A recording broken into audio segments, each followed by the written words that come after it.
Hi everyone, welcome to the channel edge concept. आज हम बात करेंगे कुछ कंफ्यूजिंग वर्ड्स और उनके यूज़ पे। ये वर्ड्स ऐसे हैं जिनके मामले में अक्सर स्टूडेंट्स जो हैं वो कंफ्यूज हो जाते हैं कि आखिर इनका इस्तेमाल कहाँ पर किया जाए, कैसे किया जाए और कब किया जाए। इन्हीं तमाम चीज़ों को हम देखेंगे आज की वीडियो में।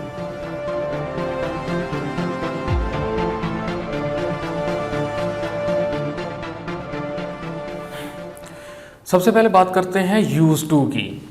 तो यूज टू का इस्तेमाल हम तब करते हैं जब हमने पास्ट की किसी एक हैबिचुअल एक्शन, किसी एक रूटीन, किसी एक काम को बताना हो जो कि मुसलसल और बतदरीज किया जाता रहा होगा। ये बात ज़हन के अंदर रख लें कि यूज टू का इस्तेमाल जो है वो सिर्फ वहाँ पर होगा जहाँ पर हम बात कर रहे हैं पास्ट की, एक पास्ट की हैबिचुअल रूटीन को डिस्कस कर रहे हैं, प्रेजेंट की नहीं, फ्यूचर की नहीं, सिर्फ पास्ट की। अच्छा, एक स्टूडेंट की गलती करते हैं कि प्रेजेंट की कुछ ऐसी रूटीन्स होती हैं जिनके अंदर वो यूज टू का इस्तेमाल कर देते हैं। जैसे मैं सुबह सवेरे 7 बजे उठता हूँ। अब ये प्रेजेंट की बात है, इसको हम सिंपल प्रेजेंट इंडेफिनेट में लिखेंगे, इसमें हम यूज टू का इस्तेमाल नहीं करेंगे क्योंकि यूज टू का इस्तेमाल सिर्फ और सिर्फ पास्ट की एक हैबिचुअल रूटीन के अंदर होगा। बात क्लियर हो गई? अब इसकी एग्जांपल देखते हैं। जैसे हम रोज नहाया करते थे, ये बात है पास्ट की। We use to take bath every day. हम दरिया पर सैर को जाया करते थे, जमाना माजी की बात कर रहे हैं, एक रूटीन की बात कर रहे हैं। We use to go to the river for a walk. वो 4 बजे शाम चाय पिया करते थे। They used to take tea at 4 PM। ये करते थे, अगर करते हैं, वो 4 बजे शाम चाय पिया करते हैं, तब हम इसको प्रेजेंट इंडेफिनेट में लिखेंगे, इसमें यूज टू का इस्तेमाल नहीं होगा।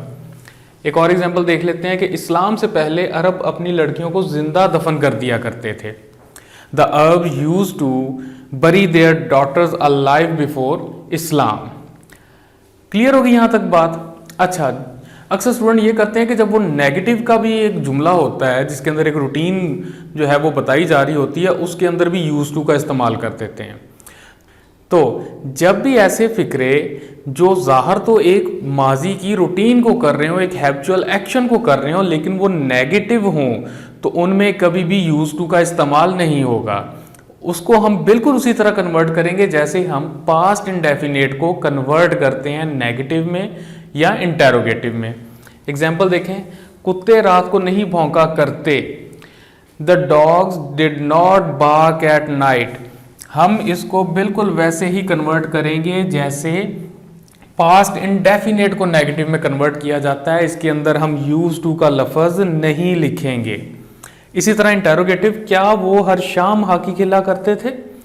Did they play. अच्छा, स्टूडेंट क्या करते हैं, did they use to play, तो ये बात बिल्कुल गलत हो जाती है। इसको हमने बिल्कुल वैसी कन्वर्जन करनी है जैसे हमने पास्ट इंडेफिनेट की इंटेरोगेटिव में कन्वर्जन करते हैं। क्लियर होगी बात? अच्छा जी, अब बात करते हैं have to, has to and had to की। ये हम तब इस्तेमाल करते हैं जब हमने अपनी कोई मजबूरी बतानी हो, जब कोई भी एक्शन, कोई भी काम हम बाहते मजबूरी अंजाम दे रहे हों, तब हम वर्ड इस्तेमाल करते हैं हैज़ टू, हैव टू और हैड टू। अच्छा, अब मजबूरी किस तरह की होगी? जब ऐसा काम जिसमें आपकी ना तो कोई मंशा है, ना आपकी खुशी है, ना आपका प्लेयर है, आपको वो काम सिर्फ ज़रूरत के मौके पर करना पड़ रहा है और बहुत ज़्यादा बेजारी के साथ करना पड़ रहा है, तो उसके लिए हम हैज़ टू और हैव टू का इस्तेमाल करेंगे। हैज़ टू इस्तेमाल होगा तमाम थर्ड पर्सन प्रोनाउन और सिंगुलर्स के साथ, हैव टू का इस्तेमाल होगा प्लूरल के साथ, और हैड टू जब वही बात जब हम पास्ट में करेंगे तब हम हैड टू का इस्तेमाल करेंगे। अब इसकी एग्जांपल देखते हैं कि मुझे हर रोज़ पैदल स्कूल जाना पड़ता है। मेरी बहुत मजबूरी है, बहुत बेजारी के साथ मैं जा रहा हूँ। वैसे तो स्कूल जाना ही बड़ी बेजारी होती है, ये हमारे बच्चों को लगता है, लेकिन यही उनका फ्यूचर डेवलप करता है। तो लेकिन ये जो पैदल स्कूल जाना है ये मजबूरी है। तो अब इस मजबूरी को शो करने के लिए हमने हैव टू का इस्तेमाल किया कि I have to go to the school on foot every day. Clear हो गया। दूसरी एग्जांपल देखिए, हमें सुबह सवेरे उठना पड़ता है। उठना पड़ता है, ये बता रहा है कि ये बहुत बड़ी मजबूरी है हमारी, ये हम मजबूरी के साथ उठ रहे हैं, खुशी के साथ नहीं उठ रहे। तो we have to get up early in the morning, उसे अपने कपड़े धोने पड़ते हैं। He has to wash his clothes. Clear होगी बात। और एग्जाम्पल देखें, इन्हें घर में ही रहना पड़ा। अब हम पास्ट की बात कर रहे हैं तो हम इस्तेमाल करेंगे हैड टू का। They had to remain indoors, उसे माँ बाप का हुक्म मानना पड़ा। ये अब हम पास्ट की बात कर रहे हैं। He had to obey his parents, मुझे वहां जाना पड़ता था। I had to go there, उन्हें सच बोलना पड़ा। ये उनकी मजबूरी बन गई कि उनको इस वक्त अब सच बोलना पड़ा है। तो they had to speak the truth. Clear होगी बात कि जब भी हमने कोई मजबूरी बयान करनी हो, कोई भी एक्शन जो कि किसी एक मजबूरी के तहत किया जा रहा हो, तब हमने लफ्ज़ इस्तेमाल करना है has to, have to and had to. अच्छा, जब यही चीज़ जब नेगेटिव के अंदर आएगी सेंटेंस में, तो हम नेगेटिव बनाना चाह रहे होंगे तो क्या होगा कि हैज़, हैव और हैड के बाद जो है ना नॉट का इस्तेमाल कर लिया जाएगा, जैसे हम सिंपल नेगेटिव बनाने में करते हैं। और जब इंटेरोगेटिव बनाना होगा तो यही हैज़, हैव, हैड जो है इसको उठा के हम स्टार्ट ऑफ द सेंटेंस ले आएंगे, ये हमारा इंटेरोगेटिव बन जाएगा। क्लियर होगी बात। अब बात करते हैं लेट की।